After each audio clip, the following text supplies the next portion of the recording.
उसने ढक दिया है। किससे ढक दिया है कि तिनके, अहंकार रूपी तिनका और माया के सिवार से ढक दिया है उसको।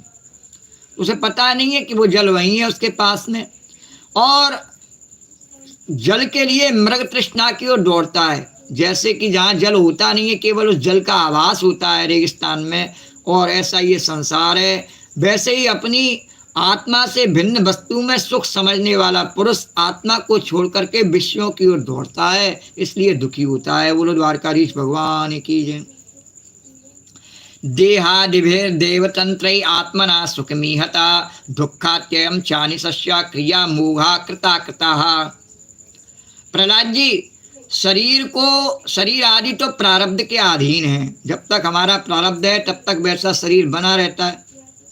उसके द्वारा जो उसके द्वारा अपने लिए सुख पाना और दुख मिटाना चाहता है, वह कभी अपने कार्य में सफल नहीं हो सकता है। शरीर से अपने को सुखी नहीं किया जा सकता है और अपने दुखों को नहीं मिटाया जा सकता है, क्योंकि ये अपने आप में स्वयं, भगवान कह रहे बताओ गोपी, ये है ही अपने आप में एक दुख का कारण। इसमें कितने सारे दुख हैं, कपिल भगवान ने इसमें बताया कितने सारे दुख हैं। सांख्य योग का उपदेश करते हुए माता देवभूति को बताया कितने सारे दुख हैं।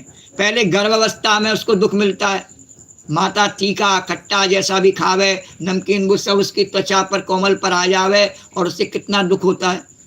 भगवान से उसमें नरक में पड़ा रहता है, भगवान से प्रार्थना करता है मुझे बचाओ बचाओ, स्तुति करता है भगवान की, अब मैं कभी संसार में नहीं फंसूंगा, आपका भजन करूंगा।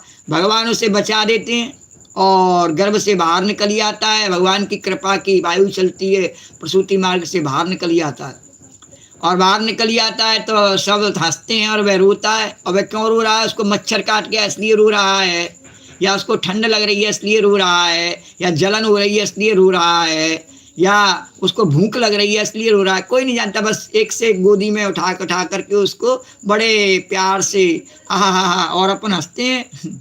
बोलो द्वारकाधीश भगवान की। उसके बाद में थोड़ा बड़ा होता है, फिर डांट डपट आदि से मुकाबला करके स्कूल में पढ़ने जाता है। फिर उसके बाद में फिर युवक होता है, कमाने के लिए जाता है, फिर अपने माता पिता स्त्री आदि के मनोरथों को पूर्ण करने में लग जाता है, फिर बच्चों के लिए खिटपिट करता है और पूरे जीवन दुखी भोगता रहता है। शरीर में अनेकों बीमारियां लग जाती हैं, अनेकों परेशानियां हो जाती हैं, दुखी भोगता रहता है। और वैसे भी शरीर में ये कैसा शरीर है, कभी इसमें शौच लगती है, कभी इसमें जो है मूत्र के लिए जाना पड़ता है। तो इसमें जो है शरीर में हमेशा विकारी भरी गंदगी भरी रहती है। तो दुख का ही कारण है ये शरीर, कभी भी सुख का कारण होता नहीं है। तो मनुष्य सर्वदा शारीरिक तो क्या करता है मनुष्य कि शरीर तो प्रारब्ध के अधीन है, और ये है कैसा, क्षणभंगुर है, प्रारब्ध के अधीन है। वह कभी अपने कार्य में इसलिए उससे वे चाहे कि मैं अपने दुख को मिटा लूँ, मेरे शरीर में बहुत शक्ति है, मिटा सकता हूँ, तो उसके बार बार किए हुए सारे कार्य व्यर्थ हो जाते हैं। कितने कार्य सब करते हैं, आखिर में क्या है, हाथ झाड़ जैसे चले जुआरी। फिर क्या, फिर अब द्वारकाधीश की मंगला करिया में। बोलो, जवानी में कभी नहीं सोचा, बचपन में कभी नहीं सोचा, और बुढ़ापे में जबरदस्ती कि लोग क्या कहेंगे, घर में बैठे बैठे चलो द्वारकाधीश की मंगला करिया में। बोलो द्वारकाधीश भगवान की है। वो भी इसलिए है क्योंकि यहाँ द्वारकाधीश भगवान मूर्ति रूप में विराजमान होकर के कृपा कर रहे हैं कि अगर जिनका कोई नहीं है नहीं बोले सारे गम के मारों का, सारे जग में एक ठिकाना सारे गम के मारों का, है ना। तो आओ द्वारकाधीश में चलें, यमुना मैया के किनारे पर चलें। श्री यमुना मैया तिहारो दरस मोहि भावे, श्री यमुना मैया तिहारो दरस मोहि भावे। वातावरण भी अच्छा हो रहा है, बरसात हो रही है, तो चलो यमुना मैया के दर्शन करें।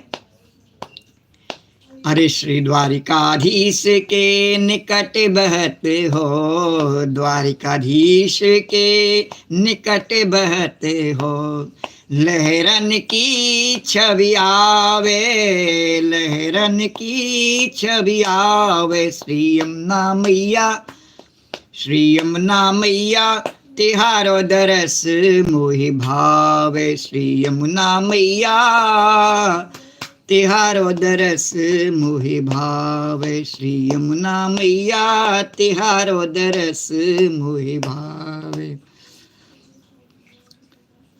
तो उसके बार बार किए सारे कर्म